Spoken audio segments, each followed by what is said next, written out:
मन्दिरभित्र ढुङ्गामा कोरिएका देवता उभिएका छन्। शताब्दीको मौन बोकेर ती आँखाले हजारौँ वर्षदेखि भिडहरूलाई हेर्दै आएका छन्।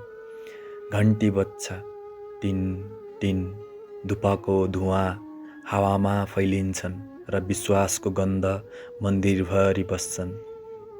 ढोकाबाट एकपछि अर्को नाङ्गो खुट्टा भएका भक्तहरू पस्छन्। हात जोडेर, टाउको झुकाएर, कसैले आँखा बन्द गर्छन्, कसैले आँखा खोलेर देवतालाई खोज्छन्। तर देवता भने त्यहीँ छन्, ढुङ्गामा अडेसिएको मौनको एउटा मूर्ति। तर देवता भने त्यहीँ छन्, ढुङ्गामा अडेसिएको मौनको एउटा मूर्ति।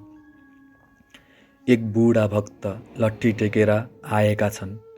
निधारमा मन्दिरका भुइँमा टेकिएका सयौँ प्रार्थनाहरूका चिन्ह देख्न सकिन्छ।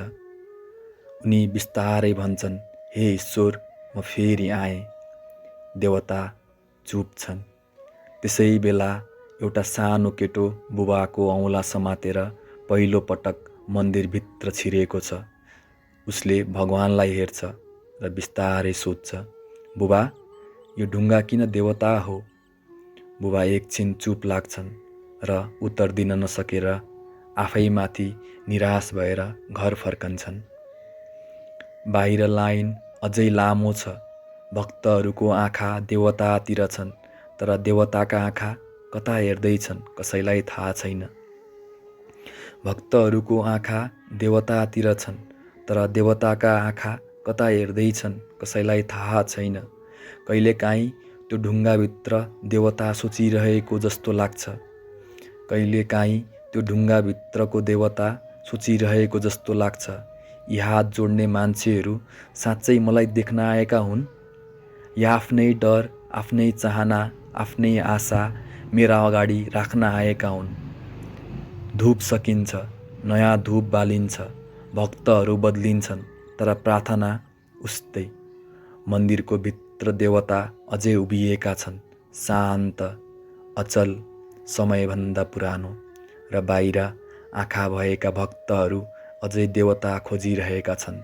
सायद देवता ढुङ्गाभित्र होइन, ती हात जोड्ने मान्छेहरूको थाकेको मनभित्र कुनै सानो उज्यालो भएर बसेका छन्। सायद देवता मन्दिरभित्र उभिएको मूर्ति होइन, भिडभित्र हराएको मान्छेको विश्वासको अन्तिम सास हो। साँझ पर्छ, मन्दिरको ढोका बिस्तारै बन्द हुन्छ, घन्टी चुप लाग्छ।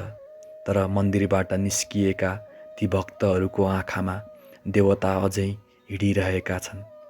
तर मन्दिरबाट निस्किएका ती भक्तहरूको आँखामा देवता अझै हिँडिरहेका छन्।